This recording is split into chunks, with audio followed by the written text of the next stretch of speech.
Donald Trump knows how to make the economy climb, but only a few people are going to benefit from that growth. So you think wealth inequality is going to continue? If you are unprepared for a decade of difficulty, you're fucked. So in your opinion, what can be done?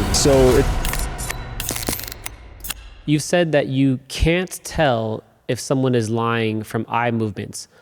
Are there other made-up ideas here that make you laugh? Yeah, there's a lot of them, right? So the whole premise of a human lie detector, by definition, is actually kind of funny. To think that you would ever be able to determine somebody else's veracity in a matter of seconds, minutes, on any given topic, like the whole exercise of two truths and a lie, these are utterly ridiculous things, just completely ludicrous ideas.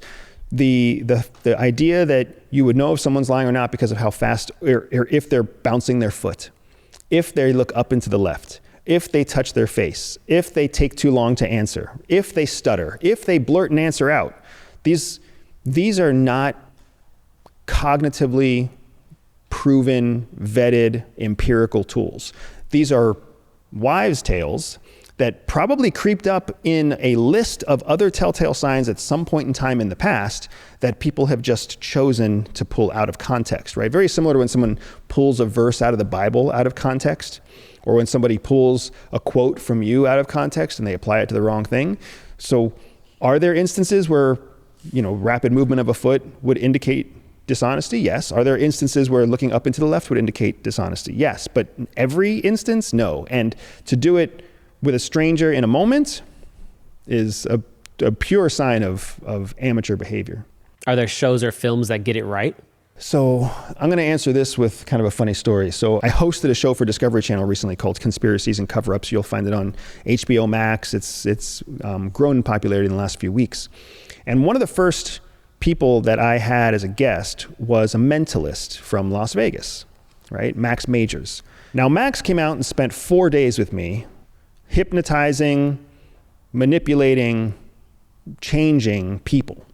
Real stuff, right? Actually taking them on from the whole beginning to end, from the moment that we met them all the way through Max's ability to vet them and demonstrate that they were susceptible to hypnosis, to then hypnotizing them and changing their behavior, or implanting a thought or a behavior, and then triggering that thought and behavior. The problem is that full life cycle takes hours. And oftentimes the hours are accomplished over multiple days. So very few people have the curiosity, the tolerance, the professionalism to wait that long for the outcome that they desire. But professionals can do it. So professionals care. Professionals will master the entire cycle. So there are absolutely real tools out there, but none of them work as fast as the amateur wants them to work. Right? Anybody who's ever been successful at anything understands that time and tenacity are the best contributors to long-term success. Have you ever been in a situation where you felt the instinct to break your own rule? Yes, and that's an instinct that CIA encourages us to listen for. The idea of patterns, routines, processes, systems it's a powerful thing, right? And it's the most powerful for people who are new. It's the most powerful for people who are not yet professionalized. It's the most powerful for people who are struggling. Because when you don't have a better idea, it's best to fall back on the averagely good idea. But the more experience, the more confidence, the more success that you build over time, you develop whole new ways of innovating existing systems and processes. And when you're individualized in terms of your execution, you're the only person that can innovate new solutions for yourself. So CIA taught us that when it comes to processes for asset development, intelligence collection, secret keeping, follow the process when you don't have a better idea. And if you think you do have a better idea, test it, apply it, try it. Let empirical evidence tell you whether or not it's better or worse. But if you have no idea what to do, fall back on the existing process. It's such a powerful thing. They actually teach us this in even our daily routines, right? We have a daily routine that we're taught at the farm. When to wake up, when to eat, when to exercise, how to start for the day before you ever show up in the classroom. So they run us through this routine specifically to show us the benefit of following a routine, because all of us have different routines, if we even have a routine. And even at the farm, there are plenty of people who show up and they hit their alarm as late as they can, and then they throw water on their face and they rush off to class. So CIA teaches us to start this daily routine. And then about 2.5 weeks into it, they break our routine. Like, they tell us to break our routine, and they start to change class start times. And they'll change it late notice. So you have to break your routine. They'll change it and they'll announce it via email at 3 a.m. So you don't actually know when your class starts. So you have to set an alarm for 3:30 to wake yourself up in the middle of the night so you can check the email to see what time the class starts. And they do that because they want you to see the benefit of breaking your own routine. It's something that we call operationally a pattern of life. Patterns of life create efficiency, but patterns of life also create risk, because you become very predictable within your pattern of life. And that predictability not only benefits your adversaries, it also can inhibit your innovation, your creativity, and your ability to evolve. Interesting. You use what is called SADRAT. If I'm not mistaken, you've built Everyday Spy's entire sales system around it. What is the most expensive step most businesses skip entirely? Termination. The last step. SADRAT is an acronym that we use, SADRAT, spot, assess, develop, recruit, handle. I understand it's supposed to be an A, but this is a government acronym, so we use the A instead of the letter H, but recruit, handle, terminate. When you're creating spies, they always have a limited timeline of value. Generally speaking, that value lasts for 3 to 5 years for us. So if you create a secret generating spy today, on average, they're going to lose their value in 3 to 5 years. Either their information will no longer become valuable, or they'll get promoted out of the position they're in and into a position that's not useful anymore. Or they'll get caught, killed, put in prison, and you won't have your asset anymore. So on average, that comes out to about 3 to 5 years. So CIA has to have a process for how you end that relationship in a positive way, so that if they're promoted, 5 years later, they're going to get promoted again, and now they might be in a position of access again. And you want to be able to reapproach them and get them to start sharing secrets again. So the termination cycle, when you're talking about business specifically, the termination cycle is you have to know how to terminate all of those unfruitful leads. All of those people who spend a lot of time writing emails, asking questions, complaining, but don't actually buy anything else. And you want to find a way to focus your resources on the people who buy more at higher prices, who are stronger advocates. And the only way that you can take a limited number of resources and prioritize those resources is if you take back resources away from the least productive people. CIA follows something called an 80-20 rule. The 80-20 rule dictates that any group of 100% is going to break naturally into two groups, a group of 80% and a group of 20%. When it comes to productivity, the most productive group will be the 20% group. The least productive group will be the 80% group. So CIA is always looking for ways to steal back resources from the 80% so that you can do a better job of meeting, debriefing, supporting, protecting the 20%. And I have seen the same thing to be true in business. 80% of my revenue comes from 20% of my customers. So what the fuck am I doing putting time into the other 80%? Right? And this is how we all need to start thinking about everything. Of 100% of the people you spend your time with, 20% lift you up, 80% hold you back. Why are you spending time with the 80%? Of the girls that you've dated, of the boys that you've dated, 20% had real connection, 80% didn't. So it doesn't matter. When you're in the gym, 80% of your time in the gym is spent not making gains. 20% of your time in the gym is spent making real gains. So how do you constantly consolidate your resources to invest more into that 20% than in the 80%? And that's the T in SADRAT. That's what terminate is all about. You cut those people off. You cut off support to those people. You stop answering those emails. You stop responding to those text messages. You stop putting money into sending ads to them. You drop them off your email list. You give up on certain forms of social media, because these are all resource pits. And if you just take the same resources and you put them into something more productive, you're going to be back in the development, the SAD part of SADRAT, right? The spot, assess, develop, creating new opportunity to identify more people who will live in the 20% so that you can continue to trim the 80%. Guys, we've been so passionate about finding the biggest geniuses, and this is just one of the many episodes. If you want to make sure you don't miss the next one, make sure to subscribe. All right, let's get back to the episode. And it seems like this acronym doesn't just apply to business, it applies to life, right? It applies to your friendships, it applies to your time. You have people now all day sitting there on their phone, and that time could be better spent with their kids, with their family, with their significant other, with their friends, with building their business. It's not just a term for business. Absolutely. And the reason I have been successful since leaving CIA isn't because of just what CIA taught me. CIA taught me how to be a good CIA officer. They taught me how to steal secrets that helped protect national security. If I would have stopped there, I would have been fucking useless in the real world, right? And this is the problem that most government employees have. They feel like they recognize that they're useless in the everyday world because they're a gunner on a ship. They're an accountant, for Homeland Security. They're an attorney that specializes in, constitutional law for such and such.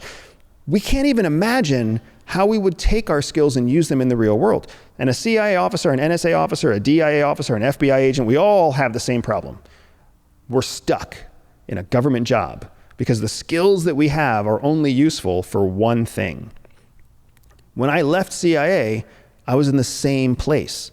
And it wasn't until life got so fucking difficult that I had to actually use what CIA taught me in a corporate setting that it connected. And I realized, like these shortcuts, just like you just said, SADRAT works just as well in a boardroom as it does in a back alley. So what if I keep using it? And then I started seeing success. And then as my success corporately took off, and as my success as an employee took off, and as my success building a network of professionals took off, that's when it all clicked. I was like, I can do this for myself, or I can teach other people how to do this. And if I teach other people how to do this, I can actually make a sustainable business. I can create something that nobody else has created. I can innovate by taking existing things, existing CIA skills and existing digital infrastructure, and I can put them together and make something that's never been built before. And if I can build something that's never been built before, I don't even have to be good at it, because the first person to market steals the majority of the market share.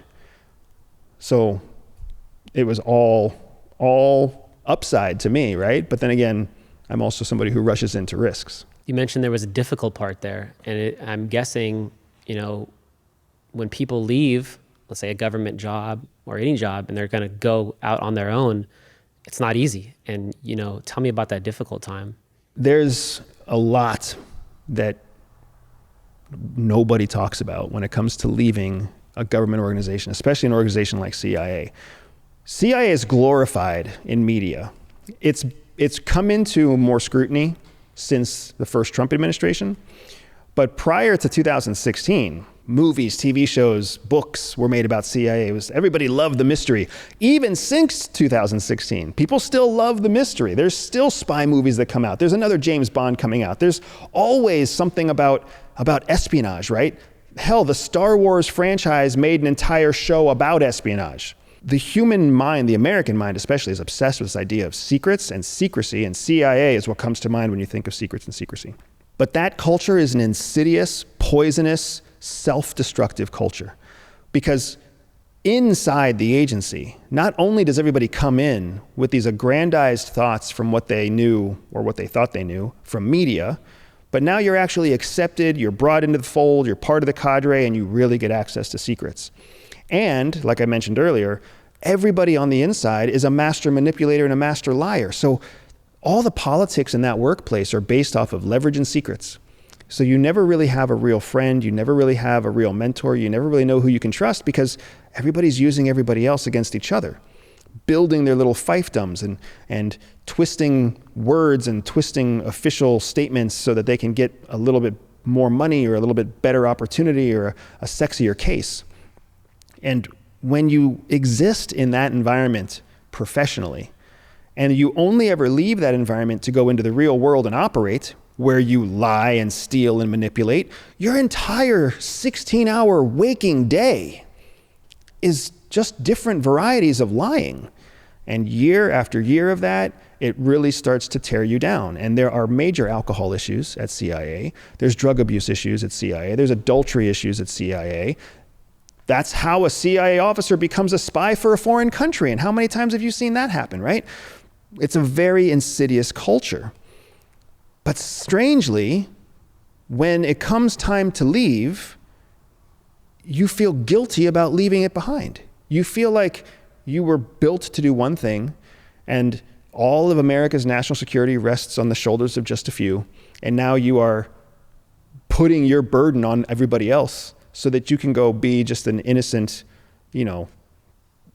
peon, just another American citizen who outsources your security to other people. That's how we think about it. And when you're on the outside and then you start making more money than you ever made on the inside, especially if you're like me and you're capitalizing on your experience from the inside, then the whole office turns against you.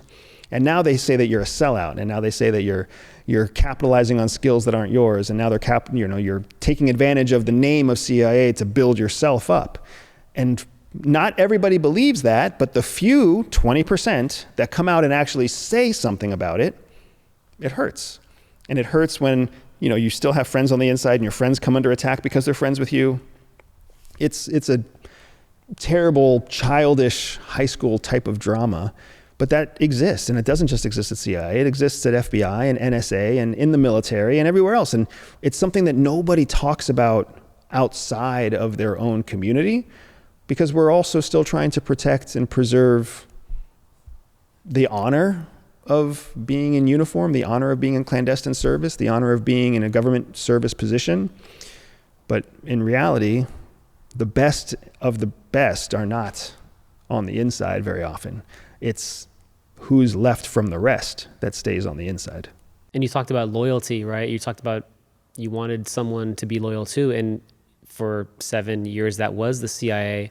And then when you leave, I assume now that's your family. Exactly. Yeah, you have to find out who that's going to be. And it's really difficult to recognize that you aren't good at assigning loyalty. And it's especially hard when you realize inside CIA that you've given your loyalty to an organization, only to then realize that the organization is not loyal back to you. And I think this was one of the benefits. I had two major benefits that most peers don't have. I was married to another CIA officer who was also part of the National Clandestine Service, so also undercover like me. So my wife and I met, dated, married, and had our first child, all while undercover with CIA.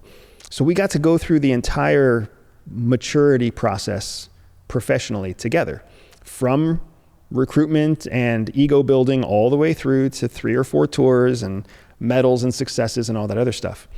And what we both came to realize towards the end of our career is that insidious culture I was telling you about, that CIA doesn't actually know how to lead its own people. It doesn't actually know how to develop people of capability and confidence. It only knows how to lie, leverage, and manipulate. So when you realize that your entire future, the whole future of your career, is going to continually be this manipulation and leverage process, you come to a very stark decision. Am I going to gamble my own future on doing more of this? Or am I going to start over? And for us, with a 1-year-old, 34 years old, starting over was the choice that we made.